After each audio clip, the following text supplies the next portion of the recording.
Welcome to the Upbuild Enneagram Library. Drawing on years of teaching, coaching, and lived experience, we've created this podcast as a deep library of Enneagram knowledge to support you in the most important journey there is, the journey from the ego to the true self. Hello, everyone. Welcome back to another episode of the Upbuild Enneagram Library. This is Michael Sloyer, and as always, I am here with Prasada and Rasanath.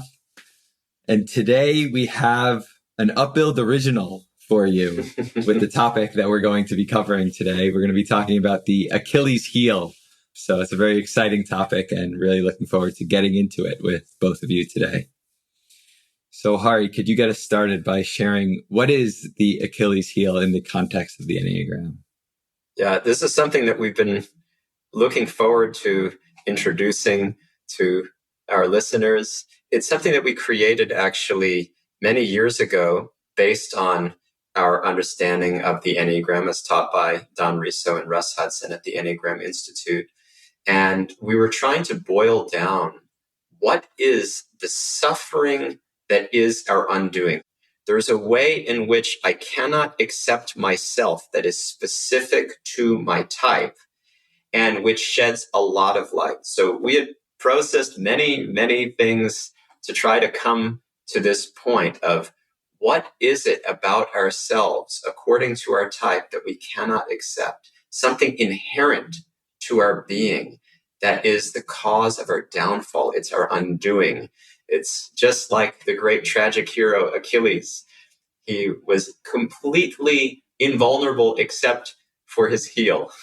There's apparently a story that his mother had dangled him into the river Styx, and his body became invulnerable through the contact of that river.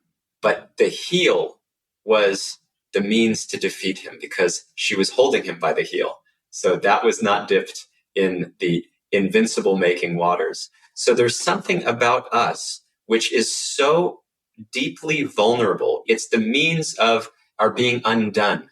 It is how we can never become our real self. It's because we cannot accept this thing about ourselves.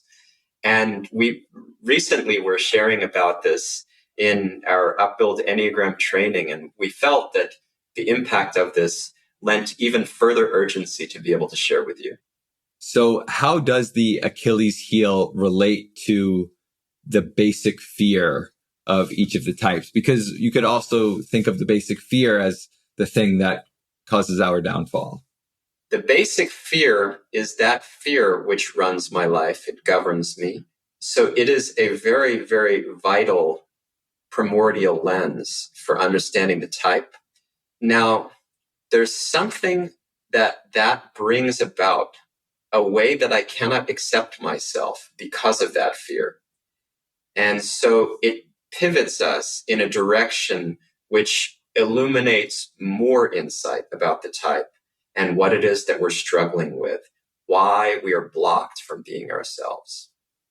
I think the idea of acceptance is a very big part of understanding the Achilles heel. And each type, as we see, it fails to accept their core vulnerability. And what we will highlight as we go into the types is the idea of acceptance and not acceptance. The idea of when we don't accept, when we have not reached a place where we accept our vulnerability as a type, then we are resisting. And when we resist, we are making ourselves more vulnerable, more susceptible to the fear. That's the dynamic that we're unpacking here when we talk about the Achilles heel. It's a journey towards acceptance of my core fear.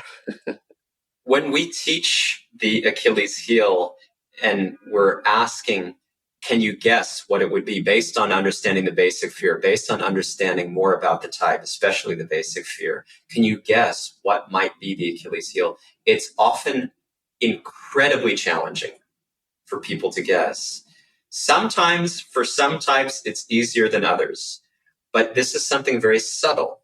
This is something we're not conscious of. And when we become conscious of it, that's when it has so much power. And the fact that we are not conscious of it shows we have a lot of work to do. So this is also not something that I have to accept about life. I mean, yes, it also applies to life, but it's about myself specifically. It's not something incidental or something temporal. It's something intrinsic to me, about me. And this is really where the rub is. And this is what makes this lens on the Enneagram very distinct. Okay, so you whet our appetites. Let's start with the type 1. What is the Achilles heel of the type 1? The Achilles heel for the type 1, the moralist, is I can't accept my own impurity. I am somebody that fancies I must be good, I must be pure, I must have all sanctity within me, but I'm just not that. And that's a huge problem for me. That is something which makes me feel like I am not me. I can never be me. This is a catastrophe. So what am I? And yet all I do is just suppress so that I can feel like I'm still a good person. I'm good enough. But deep down, I know that I'm not living up to the standard of perfect purity that I fancy. So I have so much impurity in me, and I can't accept that that is a part of my journey towards purity. I throw that out. I say, no, I'm pure enough. I am pure, or who cares? I don't care. Nobody has to be pure, even though that's my driving force is to be pure. But I'm so at war with myself on this point, unconsciously, that I cannot accept that in my current state, before I identify with my true self, before I can come to that point of complete experience of that, I have to accept that I'm not there. I am impure. And that is so confronting for me. Thank you. And the type 2? The type 2, I can't accept my own neediness. And we have observed this consistently in our workshops as well. When you talk to a 2, the word need and the word needy are essentially the same. We all have needs. But for the 2, when I acknowledge that I have needs, I essentially become a needy person. And that completely goes against the grain of me thinking about myself as being quite unselfish. 2s have a tendency to dismiss their needs. It's about other people's needs, and I'm meeting other people's needs. It's not about my needs at all. But I use other people's needs as a means to fulfill my own. And I'm not able to draw that line. I'm not able to really accept the fact that I am a needy person. And when I resist this, then I make it all about the other. So the common theme of type 1 and 2 so far is suppression of what is actually true. That's true for all the types. Yeah, all the types. And actually, all of these Achilles heels are universal, but one of them is really the undoing of the type. What we also see, again, to just give more color here, we know about the stages of grief. We talk about how denial is the first stage. Then, the second stage of grief is anger. And the third stage of grief is acceptance. So you'll see a very similar journey with the types as well. I deny this very thing about myself.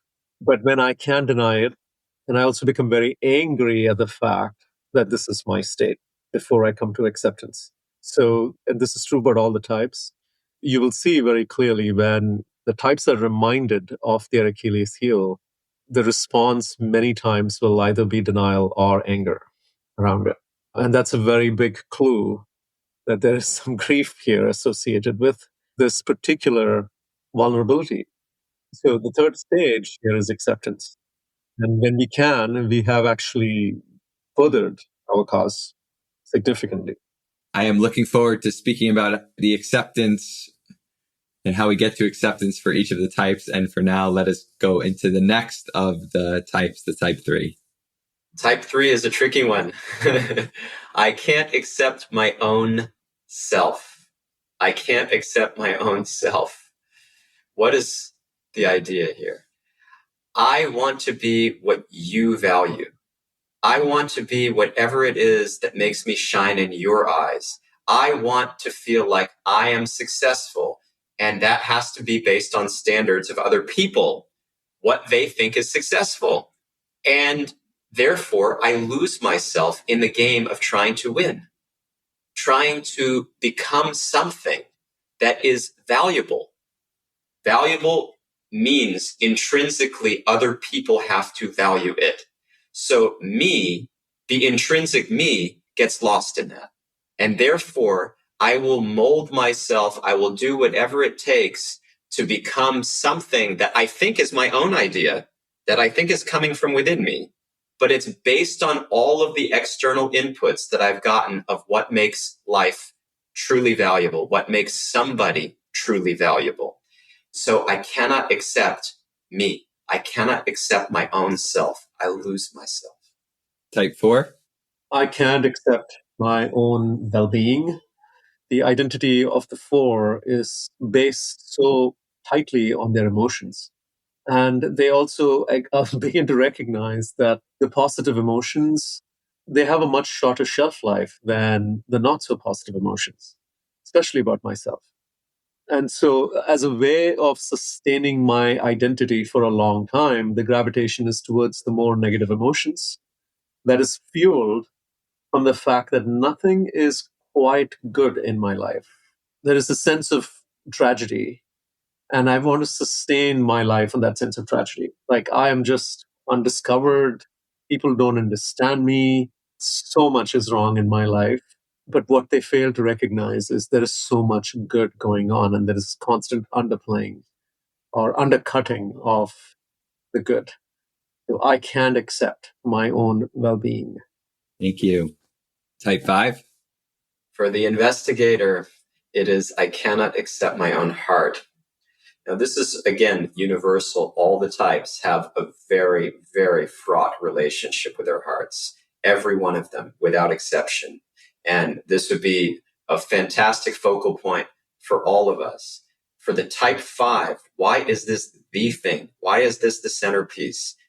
The Achilles heel is that I don't fit in to this world where people have all of these emotions and these expectations, and I have to relate to people when I don't even know how to relate to myself. I don't know how to relate to my own emotions. They bewilder me. I can't trust them. They're fluctuating. I'm looking for what can I trust? And I'm thinking absolutely not my emotions, absolutely not the emotions of other people. So what are we doing here? I just need my place in the world in a way that I can trust, which is based on facts. And emotions seem to be almost the antithesis of that. And then I get all these expectations on my head, which overwhelm me. And I feel like I don't know what I'm doing. I feel like an alien on this planet. And it starts with the fact that I reject my own heart and the emotions that it produces. I decide this thing is confusing, it's bewildering, I don't get it, it's uncomfortable, and definitely that's the case for other people in my life. I just decide I don't really accept my heart. I'm just going to go for the facts. And that is my undoing, because I can never be fulfilled in that way. It's impossible to be oneself. The self resides in the heart. Emotions are the first thing we have to wade through before we can get anywhere near the core of who we are. Type 6. Type 6 is I can't accept my own knowing. The 6s experience the challenge of not being able to fully trust their own self. And when I don't trust my own self, how do I trust what I know? Even if I know, how do I know? I know. So I need to know more in order to know. And then I need to know more in order to know that I know. This is an endless loop. So it starts with being able to accept that I know. I can own my own knowing. But when I don't accept my own knowing, then there is no ground for me to stand on, which leads to the constant experience of distrust and paranoia for the type 6. Type 7. For the 7, it's I can't accept my own pain. I can't accept my own pain. This is, of course, very clearly coming from the basic fear that what I'm afraid of is being trapped in emotional pain. Being trapped in emotional pain. And therefore, I have to run away run away into all the happy-go-lucky experiences so I can feel like myself in the way that I want. And the fact of the matter is, life dishes out so much pain, and there's so much pain before life dishes out any of it, because I'm carrying in my heart the disconnect from myself, which is the greatest pain and the source of all other pain. It is the only real suffering. Everything else is a derivative of that. So I am at odds with this because I just want to be happy-go-lucky by default, which I am as the true self. But as long as I'm disconnected from myself, it doesn't work. I have to accept the pain of that disconnect in order to then reconcile. And I don't do that. Instead, I run towards pleasures to drown out my pain. I'm not in pain. I can't accept my own pain. So there's a theme emerging of, I actually am the thing deepest down. Yes. But I'm not the thing in my current state. Yes. And I can't accept that I'm not the thing in my current state, which prevents us from getting to the thing which is deepest down. Well said. Exactly. The type 8. The type 8, I can't accept my own vulnerability. This hits the core of the 8's being itself. And I would say, just as true to the type 8, this doesn't require a lot of explanation. It's very straightforward. The 8's whole being is to make sure that I can never feel my vulnerability. That's the show of strength and toughness, because I can't accept my vulnerability.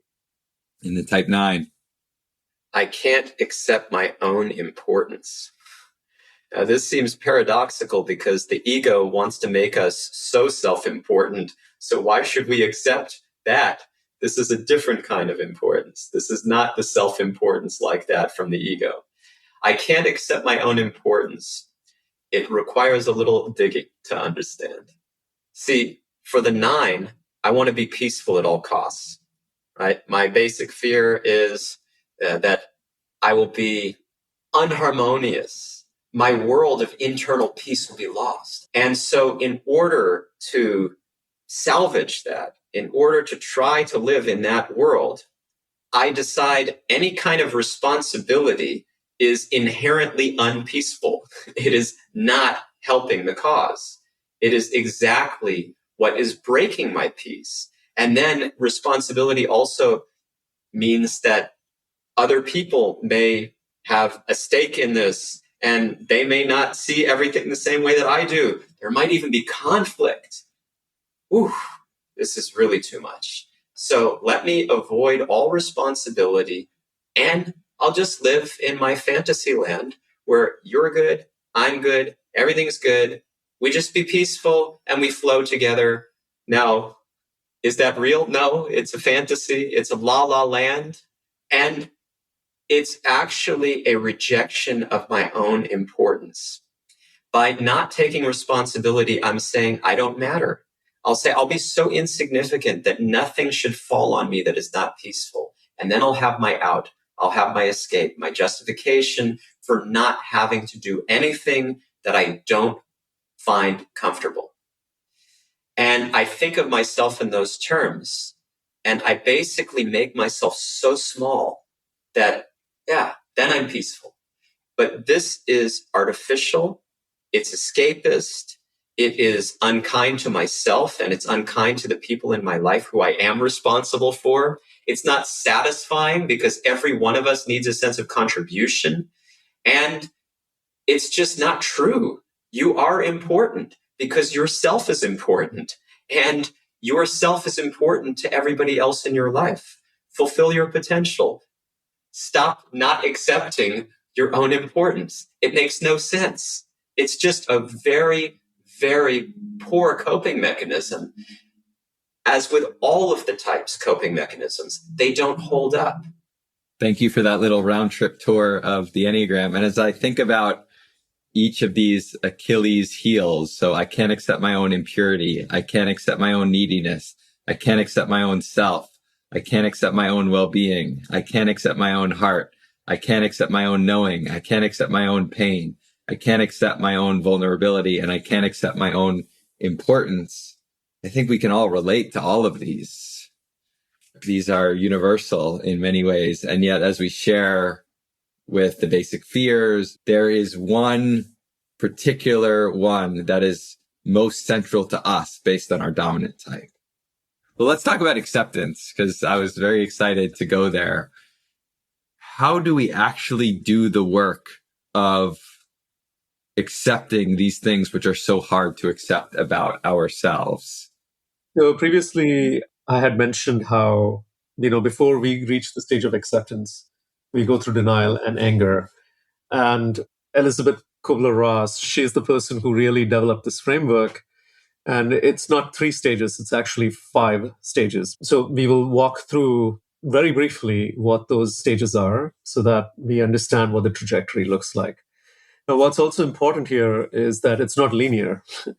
And she mentions it very explicitly. It's not linear. The stages are not linear in the sense that we can toggle between stages for a while. But this is an idea of what happens when we go through the stages completely so that we can get to the final stage of acceptance. I will first name what the 5 stages are, and then we can look briefly at what each stage is. So stage 1 is denial. Stage 2 is anger. Stage 3 is bargaining. Stage 4 is depression. And stage 5 is acceptance.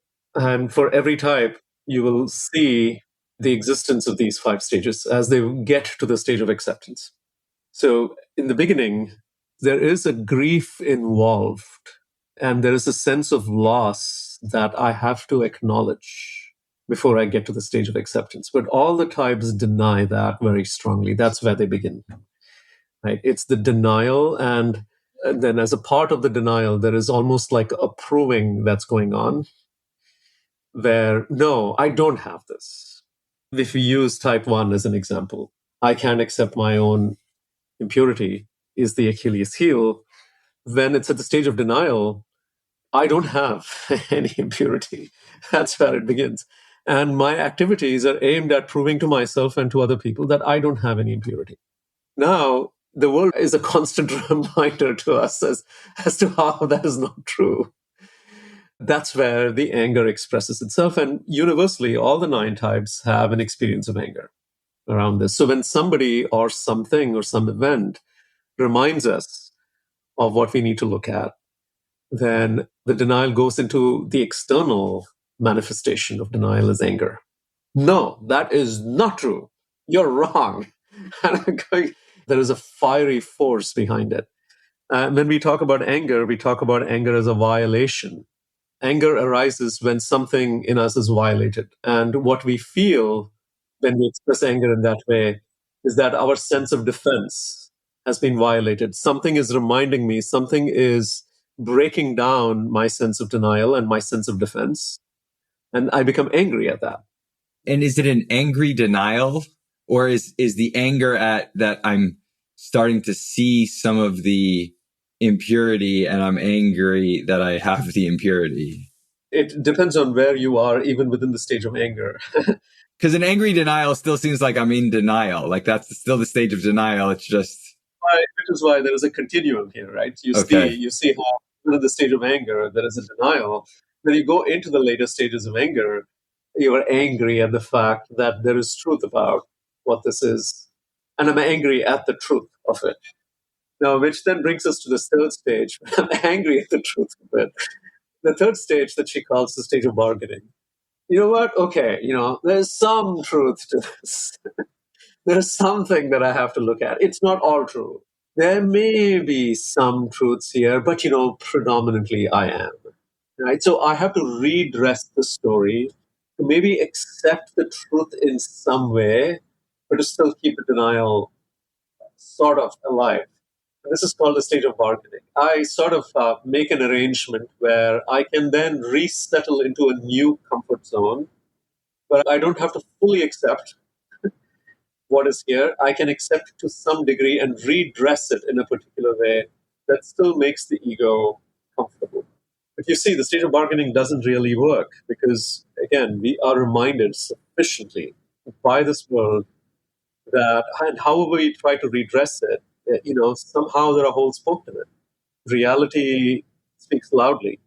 So it breaks through the shell of bargaining. And bargaining also has an element of proving. I'm not done with my proving.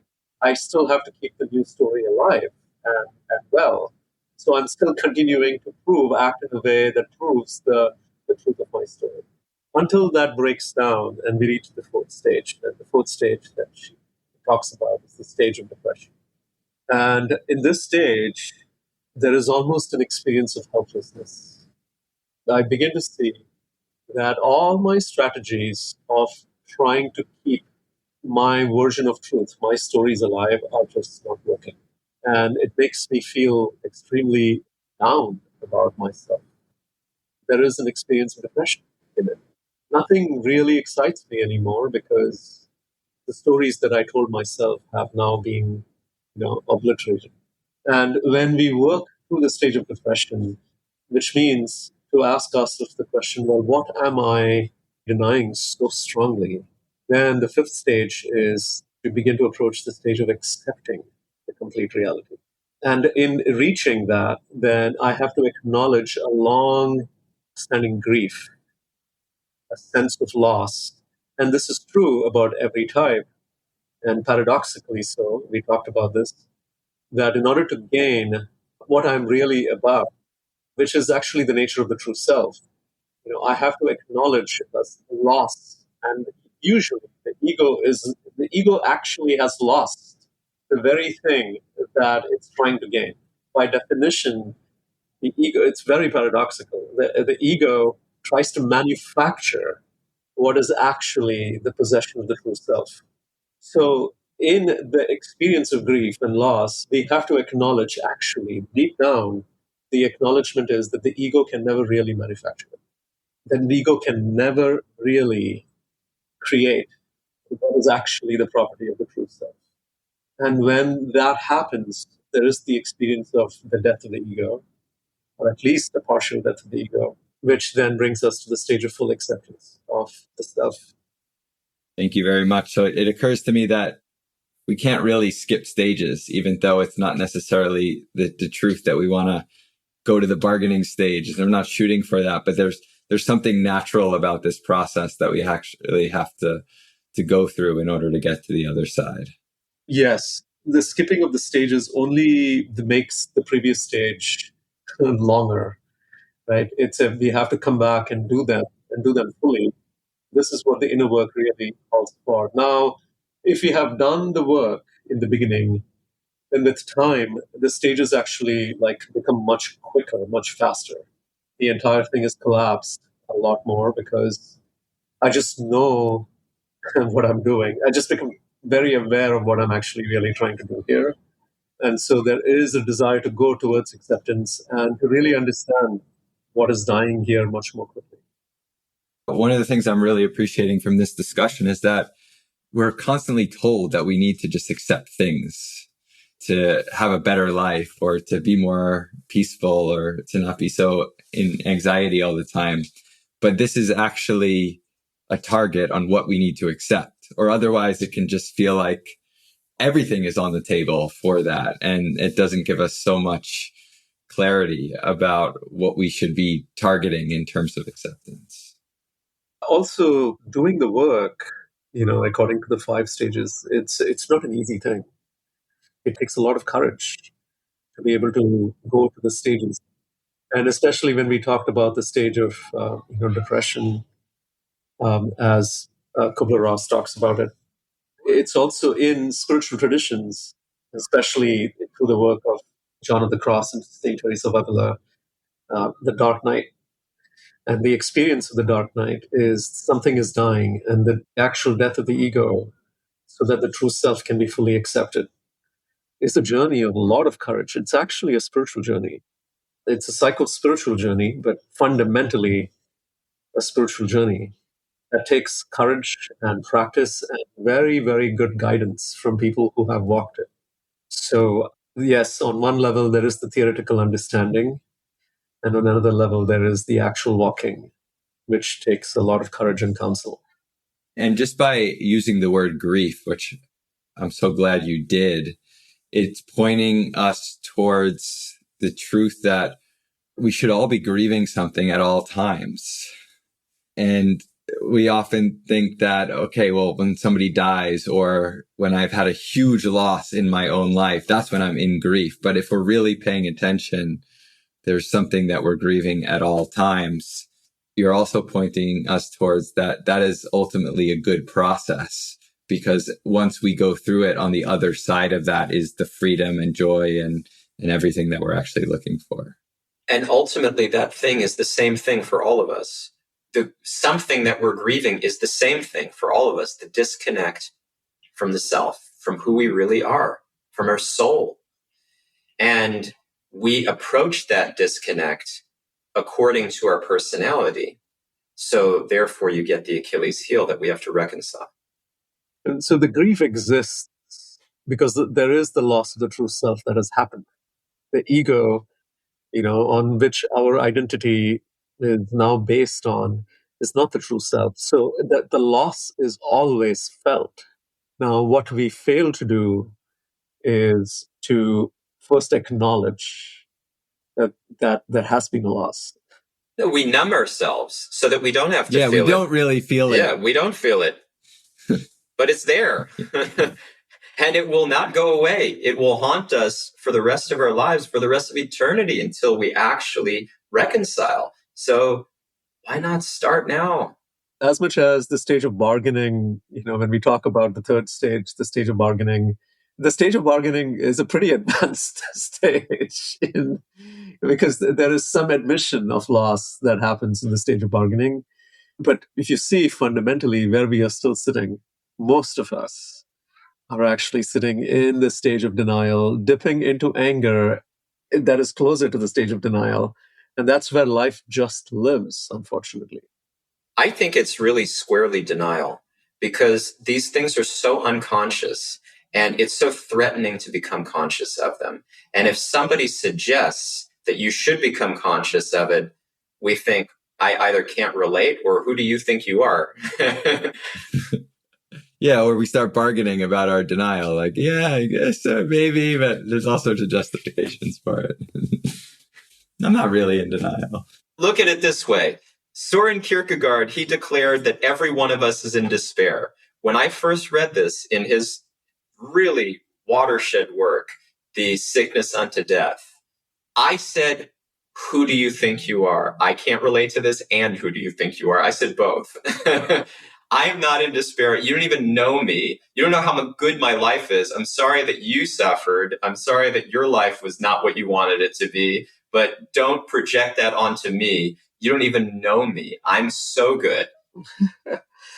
And guess what? I realized he was right. I was wrong. It was my ego that was in denial, and much more can be said. But to make it as efficient as possible for our growth, it said, the wise learn by hearing, the foolish learn by experiencing. In other words, you may hear these things and say, oh, whatever. That is not the wise. The wise hear and they internalize and they say, ooh, I should wake up before I have to experience it the hard way.